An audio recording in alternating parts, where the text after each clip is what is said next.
이태리 밀라노에 가면 밀라노 대성당이 있다고 그럽니다. 그런데 그 밀라노 대성당에는 문이 3개가 있는데 3개의 문에는 각각 글귀가 적혀 있다고 그래요. 한편 문에는 아름다운 장미꽃 화환이 이렇게 수놓아져 있고, 그리고 그 아래에는 기뻐하는 모든 것은 순간이다 라는 글귀가 적혀 있다고 합니다. 세상을 살아가면서 사람들이 기쁨을 찾아 헤매고 기뻐할 수 있는 일, 또 내게 기쁨을 줄 수 있는 일을 추구해 가는 것이 사실인데, 사실은 그 기쁨을 누리는 것도 순간일 뿐이다 라는 것에 대한 교훈을 담아주는, 교훈을 전해주는 그런 글귀라고 생각합니다. 또 다른 편에 있는 하나의 문이 있는데, 그 문에는 십자가가 새겨져 있고, 그 십자가 위에는 고통받는 모든 것은 순간이다 그렇게 적혀 있다고 합니다. 고통받는 모든 것들도 다 순간이다 라는 그런 얘기죠. 고통당하는 것을 피하고 싶어하는 사람들, 피하고 싶어하는 것은 아마 모든 사람들의 공통된 심리일 거라고 생각을 합니다. 고통을 피하는 것이라고 한다면 뭐든지 할 것 같은 그런 어떤 마음을 가지고 사람이 산들을 살아가게 되는데, 고통을 겪게 되는 것도, 고통당하는 것도 순간일 뿐이다 라는 그런 교훈을 거기에 기록해 놓고 있다고 그래요. 그리고 중앙에 있는 문에는 다음과 같은 말이 새겨져 있다고 합니다. 가장 중요한 것은, 자, 기쁨을 누리는 것도, 모든 기쁨도 순간이고 모든 고통도 순간인데, 가운데에 가장 중요한 것은 영원이다 라고 그렇게 새겨져 있다고 합니다.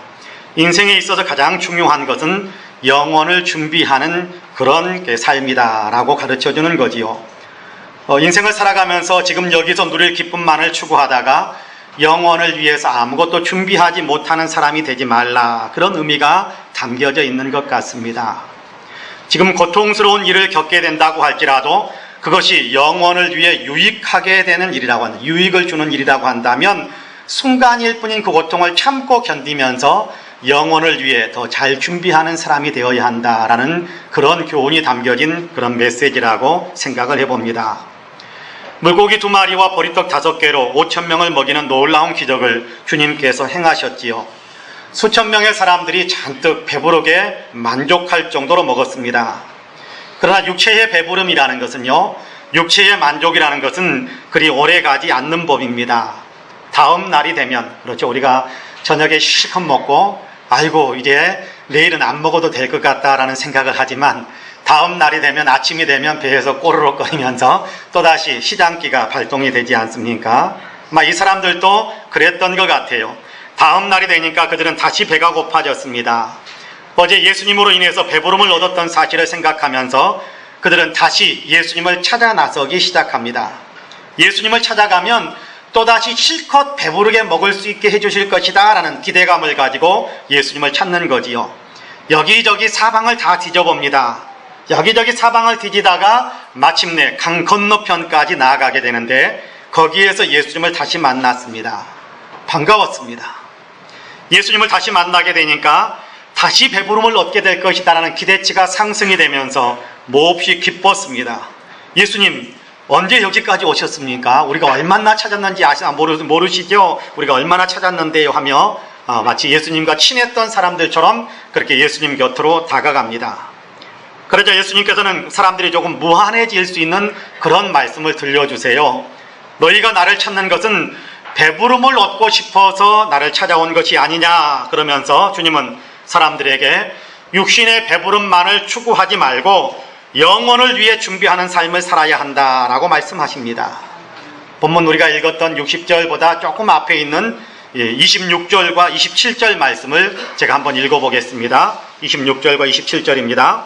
예수께서 대답하여 이르시되 내가 진실로 진실로 너희에게 이르노니 너희가 나를 찾는 것은 표적을 본 까닭이 아니요 떡을 먹고 배부른 까닭이로다. 썩을 양식을 위하여 일하지 말고 영생하도록 있는 양식을 위하여 하라. 이 양식은 인자가 너희에게 주리니 인자는 아버지 하나님께서 인치신 자니라 라고 말씀합니다. 오병이어의 놀라운 기적 사건을 경험했습니다. 오병이어, 여러분 물고기 2마리 보리떡 5개를 가지고 여러분 5,000명을 넘게 어마어마한 많은 사람들을 먹이고도 남는 이런 일들을 만들었다는 것은 대단한 기적의 사건입니다. 이 기적 사건을 행하신 예수님이 어떤 분이신가라는 것까지, 자, 기적 사건에 머무는 것이 아니라 배불러서 좋다라는 것에서만 머무는 것이 아니라 이런 놀라운 일을 행하시는 분이 도대체 어떤 분이신가라고 관심을 갖고 그분을 알아가는 것으로 이 생각이 미치게 된다면 아마 그 사람은 틀림없이 기적을 넘어서서 표적을 본 사람이 될 수 있을 겁니다. 야, 기적은 사건 자체를 나타낸다고 한다면 표적은 이 사건을 일으키신 그분이 누구인가라는 것을 알 수 있게까지 해주는 어떤 그것으로 그 사건을 받아들인다는 의미에서 표적이다, 그렇게 이야기하거든요. 이런 일을 행하실 수 있는 분은 하나님밖에 없음을 알고 예수님을 하나님으로 믿을 수 있게 되었다면 이스라엘 백성들은 표적을 본 사람들이 될 수 있을 겁니다. 그런데 이 사람들은 단지 배고픔이 해결되었다는 것만 생각하고 또 배고픔을 해결해 줄 것이다라는 생각만 하고 있었습니다. 그러므로 주님은 그들은 표적을 보지 못한 사람들이다라고 이야기하는 겁니다. 너희가 표적을 받기 때문에 온 것이 아니라, 다시 말하자면 내가 누구인지를 알고 나를 믿기 위해서 나온 것이 아니라 육체의 배부름을, 육체의 만족을 위해서 나를 찾아오고 있구나라고 이야기하는 겁니다. 그러면서 썩을 양식을 위하여 일하지 말고 영생하도록 하는 양식을 위하여 하라라고 말씀하시는 겁니다.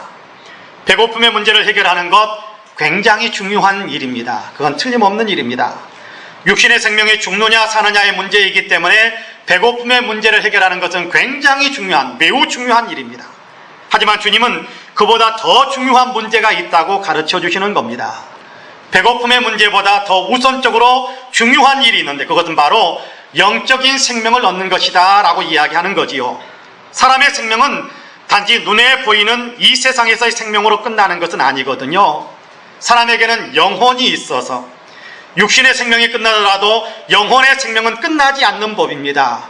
영혼의 생명이 영원히 지속되게 될 텐데요, 이때 우리의 영혼이 어디에서 어떻게 존재하게 될 것인가, 살아가게 될 것인가를 결정하는 것은 이 땅의 삶을 통해서 결정되어지는 겁니다. 이때 우리의 영혼이 어디에서 어떻게 살아갈 것인가에 결정되는 것이 이 땅에서의 삶이기 때문에 그 영혼의 생명, 그 영적인 생명을 위해 준비하고 더 아름답게 영적인 삶을 살아갈 수 있는 그런 사람으로 너희 자신이 살아야 된다라고 가르쳐주는 것이 영생하도록 있는 양식을 위해서 일하라라는 그런 말씀입니다. 주님은 우리가 이 영혼의 생명, 영적인 생명, 영생에 관심을 가져야 한다라고 말씀하시는 겁니다. 영원한 생명을 준비하는 것이 중요하다라고 가르쳐 주시는 것입니다. 이것이 굉장히 중요한 일이거든요. 그러므로 주님은 당장의 배고픔의 문제보다 영생을 위해 일하는 사람이 되라라고 말씀하는 겁니다. 영생을 위해서 방향을 분명하게 가르쳐 주는 겁니다. 육체의 만족을 위해서가 아니라 우리의 인생의 방향이 영원한 생명을 위해서 일하는 사람이 되어라, 열심을 내는 사람이 되어라 라고 가르쳐 주는 겁니다. 그렇습니다. 바라기는 저와 여러분 우리 모두는 진실로 영생을 위해 준비하는 삶을 살아가실 수 있게 되기를 주님의 이름으로 간절히 축복합니다. 아멘. 영생을 얻는다라는 것은 하나님과 연결된 삶을 산다라는 그런 의미입니다. 요한복음 17장 3절에서 주님은 영생은 유일하신 참 하나님과 그가 보내신 예수 그리스도를 아는 것이다 라고 말씀하세요. 안다라는 말은 교제한다 또는 연합한다 또는 하나가 된다, 일치된다, 그런 의미입니다. 그러니까 하나님과 연합하는 삶을 가리켜서 영생이다 그렇게 이야기하는 겁니다. 하나님과 연합된 생명을 영생이다 그렇게 말씀하는데요, 영생이라는 말, 영원한 생명이다, 영혼의 생명이다, 또 영적인 생명이다, 그런 의미를 담고 있습니다. 이 영생은 크게 두 가지 방향으로 우리가 살아가고 또 살아갈 수 있는 것을 가르쳐 주는데요, 하나는 천국에 들어가는 생명을 이야기합니다. 우리가 잘 알고 있는 그대로이지요, 주님께서 예비하신 천국에 들어가게 되는 생명입니다. 천국에서 하나님의 영광을 찬양하며 영원히 기쁨과 영광과 안식을 누리는 생명으로 살아가는 것, 그것이 영생입니다. 다른 하나는 천국에 들어갈 때까지 이 땅에서 주님과 동행하면서 살아가는 것입니다. 주님과 손잡고 주님의 뜻을 알고 주님의 뜻에 순종하면서 주님께서 이 땅에서 영원한 천국의 기쁨과 영원한 천국의 평강을 이 땅에서 누리면서 살아갈 수 있도록 은혜를 베푸는 그 은혜 속에서 살아가는 것을 가리켜서 영생, 주님과 연합된 삶을 살아가는 것이다 그렇게 이야기해요. 그래서 찬송가 가사 가운데는 그런 가사가 있지 않습니까? 내 주 예수 모신 곳이 그 어디나 하늘나라, 그렇게 노래하지 않습니까? 그렇습니다. 주님 손잡고 주님과 연합하여 함께 살아가는 삶이 영생을 누리는 삶입니다. 주님은 이것이 중요하니까 우선적으로 추구하며 살라라고 말씀하세요. 그러면 우리가 어떻게 영생을 누릴 수 있게 되는 것일까요? 어떻게 영생을 준비하는 것일까요? 영적인 일을 위해서 하나님의 일을 한다는 것은 도대체 어떻게 하는 것을 이야기하는 것일까요? 얼마나 놀라운 일을 해야 되는 것일까요? 얼마나 많은 공을 쌓아야 하는 것일까요? 주님은 많은 일을 해야 하는 것은 아니다라고 가르쳐 주십니다. 대단한 일을 해야 하는 것도 아니다라고 하세요. 단 하나, 하나님께서 보내신 예수님을 믿기만 하면 된다라고 말씀합니다. 여러분 6장 28절과 29절을 같이 한번 읽어볼까요? 6장 28절과 29절 같이 읽어봅니다. 시작. 그들이 묻되 우리가 어떻게 하여야 하나님의 일을 하오리까? 예수께서 대답하여 이르시되 하나님께서 보내신 일을 믿는 것이 하나님의 일이니라 하시니. 할렐루야. 여기 하나님의 일이다라는 얘기는 앞에서 바로 앞절에서 이야기하는 영적인 일, 그렇죠? 영생하도록 있는 양식을 위해서 일하는 것, 이것이 하나님의 일이다라고 그렇게 받아서 다른 말로 설명을 하고 있는 것입니다. 어떤 일을 해야 하는 것은 아닙니다. 무슨 특별한 일을 해야 된다라는 것은 아닙니다. 단지 믿기만 하면 된다라고 가르쳐 주세요. 하나님께서 보내신 예수님을 믿으면 영생을 얻게 된다라고 가르쳐 주십니다. 여러분 계속해서 48절에서 51절까지의 말씀을 같이 한번 읽어볼까요? 48절에도 51절 같이 읽습니다. 내가 곧 생명의 떡이니라. 너희 조상들은 광야에서 만나를 먹었어도 죽었거니와 이는 하늘에서 내려오는 떡이니 사람으로 하여금 먹고 죽지 아니하게 하는 것이니라. 나는 하늘에서 내려온 살아있는 떡이니 사람이 이 떡을 먹으면 영생하리라. 내가 줄 떡은 곧 세상의 생명을 위한 내 살이니라 하시니라. 할렐루야. 아멘. 하늘에서 내려준 육체의 양식, 만나를 먹고 광야가 반석에서 물이 솟구치는 것을 마셨어도 그러나 그것은 육체를 위한 양식이니까 먹고 육체가 잠시 배부를 수 있었지만 그 육체의 생명은 끝났다. 그러나 하나님께서 생명의 떡으로 나를 보내주셨는데 나를 먹는 사람은 영원히 살게 된다라고 주님께서 말씀하시는 겁니다. 예수님께서 생명의 떡으로 세상에 오셨어요. 세상에게 영원한 생명인 영생을 주시기 위해서 생명의 떡으로 예수님께서 오셨습니다.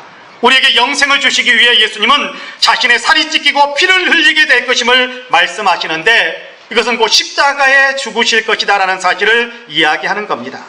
십자가에서 우리를 위한 대속의 죽음을 죽으시게 될 텐데 이 살을 먹고 이 피를 마시는 것이 영생의 길이다라고 가르쳐 주십니다.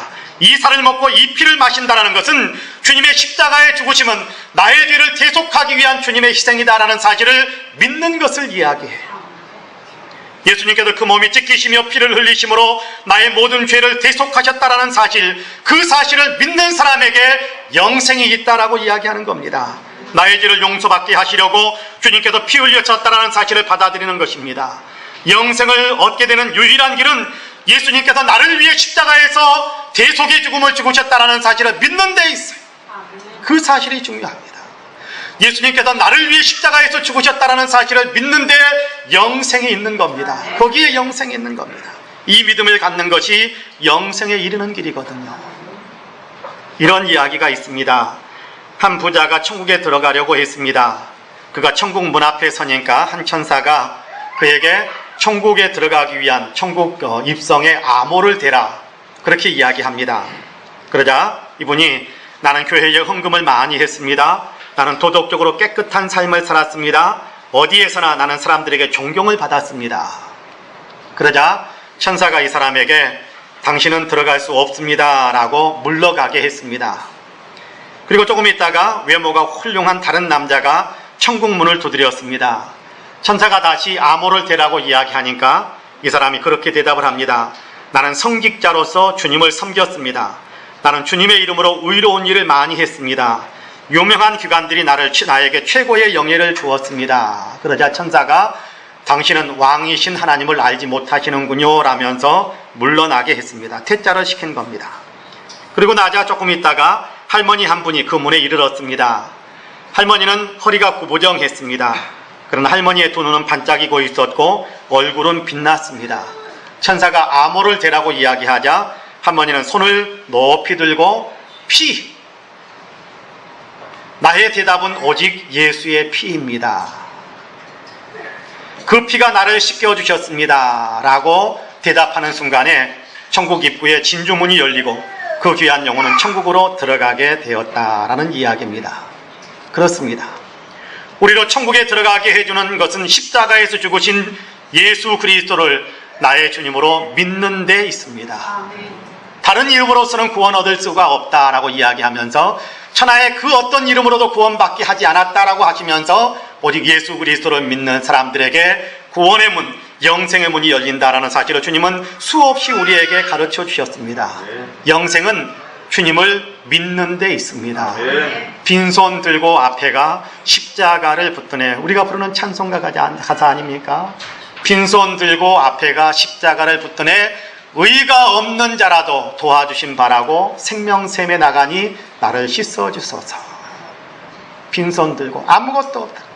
내가 공로를 쌓은 것도 아무것도 없습니다. 의롭게 살았던 것도 아무것도 없습니다. 뭔가 내놓을 만한 것이 아무것도 없습니다. 그러나 나는 십자가만 붙들고 주님께 나아가오니 나를 받아주시기 원합니다 라는 그런 가사입니다. 그렇습니다. 십자가를 붙드셔야 합니다. 여러분, 내가 나름대로 의롭게 살았던 사람이라고 할지라도 십자가 없이는 안 됩니다. 다른 사람에 비해 죄를 훨씬 더 많이 지으며 살았던 사람이라고 할지라도 십자가가 있으면 됩니다. 믿으시기를 바랍니다. 자신이 살았던 삶으로 영생을 얻을 수 있는 사람은 없습니다. 그러므로 십자가를 붙드셔야 합니다. 주님의 십자가는 한없이 넓은 사랑입니다. 그러므로 품어주지 못할 죄인은 없어요. 주님의 십자가는 한없이 넓은 사랑이기 때문에 모든 사람을 다 품어줄 수 있습니다. 어떤 일을 저질렀든지 간에 어떤 일을 행하였든지 간에 무슨 죄를 저질렀다고 할지라도 주님께서 다 품어주시고 받아주시는 겁니다. 어떤 삶을 살았든지 간에 주님의 십자가는 모든 죄를 다 용서해 주실 수 있습니다. 그러므로 더욱 십자가를 붙드셔야 합니다. 나를 사랑하사 나를 위하여 자기 자신을 희생하신 예수님을 믿는 믿음의 영생이 있습니다. 그러므로 바라기는 저와 여러분 우리 모두는 십자가에서 죽으신 예수님을 믿는 믿음의 사람들로 더욱더 굳건하게 서시기를 주님의 이름으로 간절히 축복합니다. 예수님께서 들려주시는 영생의 말씀을 수없이 많은 사람들이 들었지요. 하지만 영생의 말씀을 들었다고 해서 다 영생을 얻는 것은 아니었습니다. 오직 그 말씀을 믿는 사람들이 영생을 누리게 됩니다. 그러나 주님 앞에 나왔다고 해서 다 주님을 믿는 것은 아닌 것 같습니다. 주님의 말씀을 받아들이지 않는 그런 사람들도 많았어요. 주께서 들려주신 생명의 말씀을 받아들이기가 어렵다면서 떠나가는 사람들이 있었습니다. 오늘 우리가 읽은 본문에서도 그렇게 이야기하죠. 60절에 보니까 이 말은 어렵다 그렇게 이야기하고 66절에 보니까 떠났다 그렇게 이야기합니다. 어렵다, 이해하기가 어렵다 그 얘기하는 것은 아닙니다. 이 말씀은 어렵다라고 이야기하는 것이 무엇을 어렵다라는 말에 무슨 의미가 담겨져 있는지가 여러분 61절에 기록이 되어져 있는데 뭐라고 이야기하느냐 하면 걸림돌이 되었구나 그렇게 이야기하지 않습니까? 이해하지 못하는 것이 아니라 받아들이기를 싫어하고 있구나 그런 얘기입니다. 이해는 되는데 받아들일 수가 없다, 안 받아들이고 있다 그렇게 이야기하는 겁니다. 왜 안 받아들입니까? 밥이 필요해서 왔는데 밥은 안 주고 자기가 생명의 떡이니까 자기를 먹어야 한다, 예수님을 믿어야 영생을 얻는다라고 말하니까 받아들일 수가 없다라고 이야기하는 겁니다. 예수님에게서 오병이어의 기적은 맛보았지만 그 놀라운 기적을 일으킨 분이 어떤 분이신지를 깨닫는 표적을 맛보지는 못하고 있는 것입니다. 그러므로 이 사람들은 더 이상 밥이 나올 것 같지 않다라는 이유로 예수님의 곁을 떠나가 버렸습니다. 예수님을 필요로 한 것이 아니었습니다. 예수님을 필요로 한 것이 아니라 예수님에게서 나오게 될 빵 한 조각이 필요했던 것, 떡 한 조각을 필요로 했던 것입니다. 조금만 더 주의를 기울이고 조금만 더 주님께 관심을 가졌더라면 육신의 배고픔을 해결하는 것보다 더 놀랍고 위대한 영혼의 배부름을 얻을 수 있었을 텐데 하는 안타까움이 있습니다. 그 떡을 주신 그분이 누구신가에 대해서 조금만 관심을 가졌더라면 그들의 영안이 열릴 수도 있었을 텐데 그냥 눈앞에 있는 떡 한 조각 먹은 것으로 만족하고 그 떡을 제공해 주신 하늘에서 오신 그분이 누구인가를 전혀 생각하지 않으니까 그들은 영생과는 거리가 멀어진 사람들이 되고 만 것입니다. 그런데요, 이런 일은 예수님 당시에만 일어나고 끝나는 일은 아닌 것 같습니다. 우리가 살아가는 현대에도 이런 사람들이 왕왕 있는 것을 보게 됩니다. 어떤 분이 예수 믿으면 복 받는다는 말에 교회에 나왔습니다. 몇 개월 동안 교회 예배에 열심히 나오셨는데 어느 날부터 예배 시간에 안 보입니다. 찾아갔습니다. 이제 교회에 안 갑니다 라고 하십니다. 왜 그러시느냐고 여쭈었더니 교회에 나가도 되는 것이 없답니다. 교회에 나가면 복 받아서 사업이 번창해질 줄 알았는데 교회에 안 나갈 때나 교회에 나갈 때나 내 사업이 똑같다라고 이야기하면서 더 좋아진 것이 없다, 되는 것이 없다, 복 받는다고 해서 교회 나갔는데 복은 무슨 복이냐 그러면서 이제 안 나간다라고 이야기합니다. 그래서 예수 믿으면 복을 받는데 무엇보다도 중요한 영생의 복을 받는다라는 사실을 설명해 드렸지만 그 뒤로도 교회에서 보이질 않았습니다. 정말 안타까운 일입니다. 조금만 더 관심을 가졌더라면 좋았을 텐데요. 인생에 대해서 조금만 더 생각했더라면, 사람의 인생이라는 것이 무엇인가, 무엇을 위해 살아야 되는가, 과연 육신의 생명이 끝나고 나면 다 끝나는 것인가, 여기에 대해 조금만 더 관심을 가졌더라면, 영원한 생명이 있다는 사실에 대해서 여러분 우리의 마음속에는 이 예수님을 믿든지 믿지 않든지 간에 여러분 지금 이후에 새로운 세계가 뭔가 영적인 세계가 펼쳐질 것이, 사후의 세계가 펼쳐질 것이라는 것에 대한 막연한 생각을 안 가진 사람이 없습니다. 전도서에 보면 사람에게 영혼을 사모하는 마음을 하나님께서 심어주셨다라고 이야기하거든요. 그러니까 사후에 좋은 곳 가고 싶어하는 마음, 여러분 예수 믿는 사람들은 그것이 천국이다라는 사실을 압니다만은 예수 안 믿는 사람들은 그것이 이렇게 막연하지만 뭔가 좋은 곳에 가고 싶어하는 그런 마음이 있어요. 그게 뭡니까? 영적인 것에 주님께서 관심을 가질 수 있는 그 가능성을 심어준 것이거든요. 영적인 것에 조금만 더 생각을 했다고 한다면, 예수님에 대해서 조금만 더 주의를 기울였다라고 한다면 천국 백성이 될 수도 있었을 텐데 하는 지난 아쉬움이 남습니다. 많은 사람들이 이렇게 밥 때문에, 세속에 속한 것들 때문에 예수님의 곁에 왔다가 그것이 채워지지 않는다고 주님 곁을 떠나가는 사람들이 얼마나 많은지 모릅니다. 영생을 누릴 수 있는 기회가 눈앞에까지 다가왔었는데 그 기회를 걷어차버린 것, 정말 안타까운 일입니다. 이런 사람들을 보면서 안타까워하시는 주님이 곁에 있는 제자들에게 묻습니다. 너희도 가려느냐? 여러분은 뭐라고 대답하시겠습니까? 육체의 만족이 채워지지 않습니다. 세속의 만족이 채워지지 않습니다. 그러므로 나는 떠납니다 라고 떠나가는 사람들, 그들을 보면서 남아있는, 아직 곁에 조금은 더 머물고 있는 사람들에게 너희도 가려느냐 라고 물으시는데, 여러분 우리는 아직 곁에 붙어 있는 사람들인데 여러분에게 주님께서 너희도 떠나려느냐, 세속의 만족을 너희에게 주지 않는다면 너희도 떠나려느냐 라고 주님께서 물으실 때 여러분은 뭐라고 대답하시겠습니까? 주님의 이 질문에 베드로가 대답을 합니다. 여러분 68절과 69절 같이 읽어볼까요? 68절 69절 같이 읽어봅니다. 시몬 베드로가 대답하되 주여 영생의 말씀이 주께 있사오니 우리가 누구에게로 가오리이까? 우리가 주는 하나님의 거룩하신 자인 줄 믿고 알았사옵나이다. 할렐루야. 네. 저와 여러분도 이런 대답할 수 있게 되기를 원합니다. 네. 우리는 주님을 떠나지 않습니다. 왜냐하면 주님께 영생의 말씀이 있기 때문입니다. 우리는 주님이 하나님께로부터 오신 분, 하나님의 아들이신 것을 우리는 믿고 있습니다 라는 대답입니다. 이것이 베드로의 대답이자 제자들의 대답이기도 합니다. 우리는 주님을 떠나지 않습니다. 주님과 함께 있을 것입니다. 주님께 꼭 붙어 있을 것입니다 라는 대답입니다. 주님께 영생의 말씀이 있기 때문입니다. 제자들은 주님께 주목하고 있습니다. 주님께서 베푸신 오병이어의 기적을 통해서 먹었던 떡에 주목하는 것이 아니라 그 일을 행하신 그분이 놀라우신 하나님이구나, 그분께 주목하고 있는 겁니다. 예수님 자신에게 주목하고 있는 겁니다.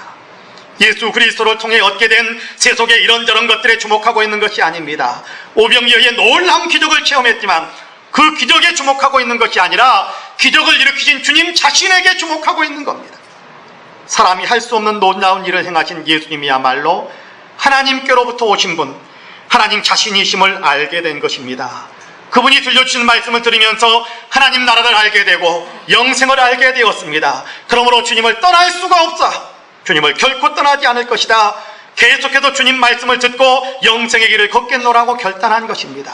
그렇습니다. 우리도 주님께 주목할 수 있게 되기를 간절히 원합니다. 우리도 주님만 바라볼 수 있게 되기를 간절히 원합니다. 우리도 주님만 따르기로 결단하셔야 될 줄로 믿습니다. 영생은요 기적에 있는 것이 아닙니다. 예수님에게 있습니다. 예수님 안에 영생이 있어요. 그러므로 예수님의 말씀을 굳게 붙드셔야 합니다. 제자들처럼 영생의 말씀이 있는 곳을 떠나지 말아야 합니다. 영생의 말씀이 있는 곳에 뿌리를 내려야 합니다. 그래야 영생을 누리게 됩니다. 더 이상 밥을 주지 않는다는 이유라고 주지 않는다고 할지라도 예수님께 붙어 있어야 영생을 누리게 됩니다.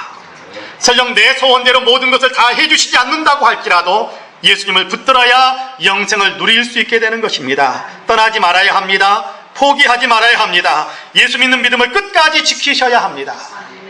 어떤 분들은요, 교회에서 함께 신앙생활을 하는 사람 때문에 상처가 되었다고, 시험 들었다고 그러면서 교회를 떠나가는 분들도 종종 봅니다. 그렇게 하는 것은 바람직한 일이 아닙니다. 옆 사람 때문에 내가 영생의 길을 포기한다는 것, 이만큼 어리석은 일이 어디에 있겠습니까?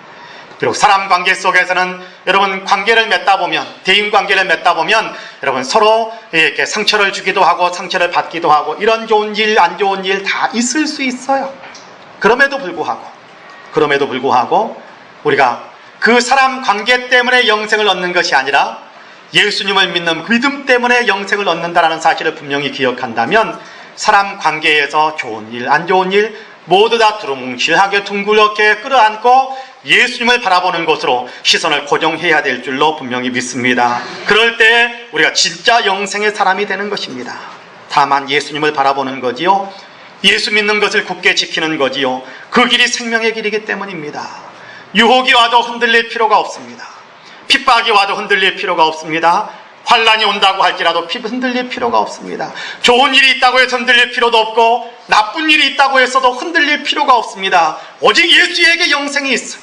오직 예수님에게만 영생이 있단 말이에요. 그러므로 예수님만 바라보는 저와 여러분 되시기를 간절히 원합니다. 일본 식민 통치 때에 만주 땅 연길현에 종성동이라는 마을이 있었습니다.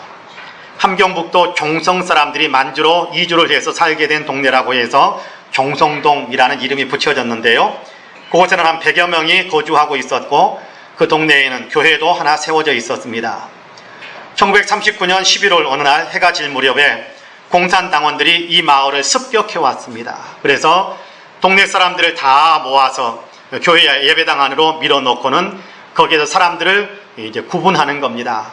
너 교회 다녀 안 다녀? 안 다닌다고 그러면 왼쪽으로 가라고 그러고, 교회 다닌다고 그러면 오른쪽으로 가라고, 그러면서 모든 사람들을 교회 다니는 사람, 교회 안 다니는 사람 이렇게 선을 그어 놓고, 그리고 난 다음에 예수 믿는 사람들에게, 예수 믿는 사람들을 이렇게 한 사람씩 이제 핍박하려고 하는 겁니다. 자, 갈라서라! 오른쪽으로 왼쪽으로 예수 믿는지 안 믿는지 이야기하고 갈라서라 라고 이야기할 때 한 시성을 가진 한 부인이 나는 죽어도 예수를 믿는다 그러면서 오른편에 가서 섰습니다. 그러자 그 다음에 이어지는 사람들이 너도 나도 한 60여 명의 교인들이 다 따라서 오른편에 가서 섰습니다.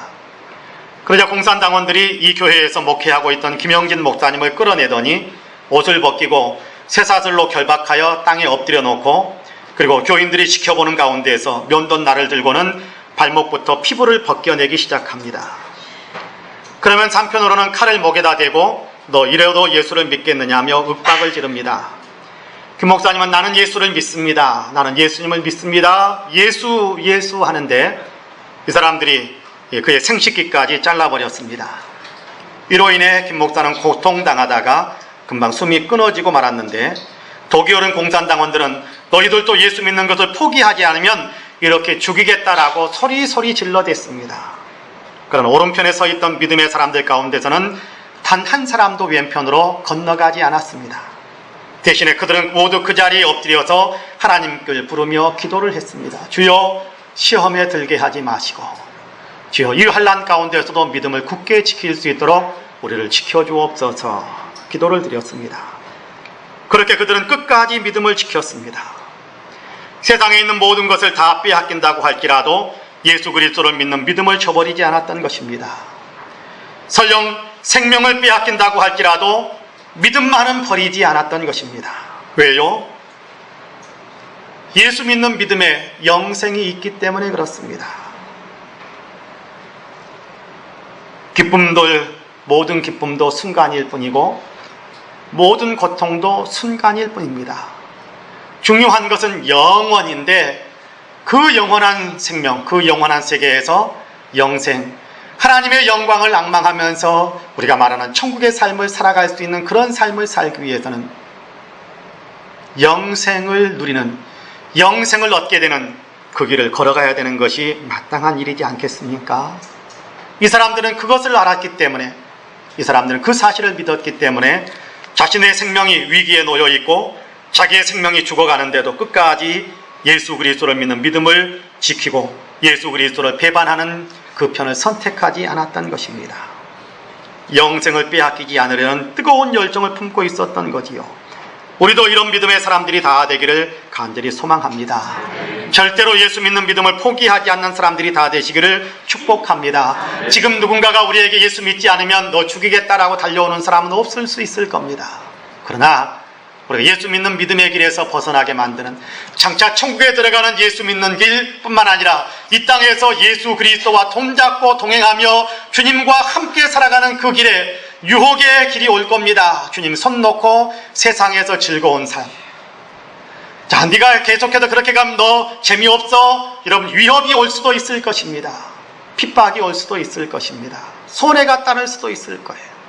그럼에도 불구하고 나는 그 길이 영생의 길이기에 주님 손잡고 걸어가는 그 편을 선택하겠다라고 분명하게 마음에 굳게 결심하시는 우리 모두가 되기를 간절히 소망합니다. 영생의 말씀을 듣기 위해 예수님께 붙어있는, 영생의 말씀을 듣기 위해 주님의 몸된 교회를 열심히 찾는 그런 성도님들이 다 되시기를 간절히 소망합니다.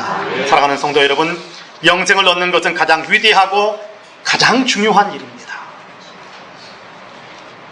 주님은 이 영원한 생명을 우리에게 주시기 위해 십자가에서 자기의 몸을 못 박히게 만들고 찢기고 피 흘리며 생명을 내어주시기까지 하셨습니다.